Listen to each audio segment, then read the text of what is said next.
An ocean race, damn it. Every evening we met in the kitchen, both exhausted. I suffered from 12 hours of physical work, while Schmaggy suffered from disagreement with his company's hiring policy. "Check this out, man," he exclaimed. "What absolute dumbasses!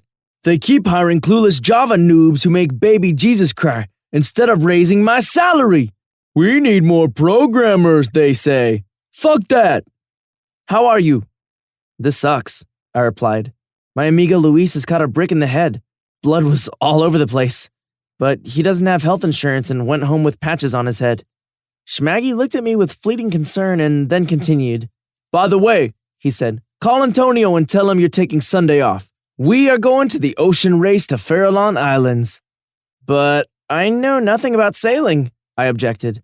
"You don't need to," assured Schmaggy. "Just do what they say and watch for the boom, because it can crush your skull like a nut." "Is it gonna rock?" "Just a little." Puke started to come out of my face like water out of a fire hose the moment we reached the ocean. Back in the bay, the waters were calm and I was doing all right, but after we passed under the bridge, the waves got bigger and bigger. Soon, they turned into moving hills. Our sailboat was going up and down those hills. Each up motion twisted my guts into a rope, and each down motion ejected whatever was at the top of the queue. First out was my breakfast, followed by the KFC chicken I'd had for dinner. Then came morsels of my stomach, and maybe of lungs. The sailboat was heeling, and I sprawled myself on the lower side like a wet mop, submerging my twisted face into the sparkling splashes. That was how I spent 4 unforgettable hours. When we reached the Farallon Islands, I was somewhere between the realms of the living and the dead, probably closer to the dead side. All I could do was keep my eyes half open while watching the monstrous waves crash against the coastal cliffs.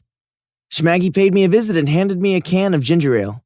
"By the way," he said, "these waters have more great whites than Silicon Valley has Java noobs." "Great whites?" "Great white sharks," he responded. "They love to munch on humans." We rounded the islands on port, and nothing portended yet another misfortune. But what seemed like the end turned out to be the beginning. One of the guys on board, Hugh, suggested installing a spinnaker. This is a sail that looks like a bubble at the front of the sailboat. Men decided and men did, but alas, they did it like idiots. We retrieved the spinnaker from the hold and tried to install it.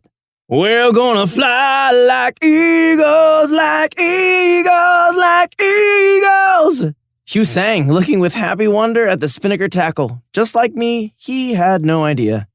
Out of the blue, the sky turned black and a roaring squall hit our boat. Strong gusts tore the party-tied spinnaker from our hands and it unfolded somewhere on the side. Pulled by the spinnaker, our boat jerked left and rolled at almost 90 degrees. Everything that was on the deck slid down into the ocean, including our crew. I grabbed a lifeline with the death grip and hung above the foamy water. Schmaggy, Hugh, and Captain Rob were hanging alongside. My nausea vanished without a trace, and I was promising God that I would be a good boy from now until forever. Schmaggy, pale like death, was promising the same. Captain Rob managed to reach into his pocket for a serrated knife and cut off the spinnaker line. Our boat leveled. Barely standing on his stiff legs, Schmaggy poked his bluish finger into Hugh's face and said what we all wanted to say. "Fuck you, fucking fucked up fuck!" We set up our regular sails and I assumed my regular position, rolling over the afterdeck and rattling like a wounded antelope. Fortunately, the wind was fair, and soon the shimmering lights on the east welcomed us back to the city of disco.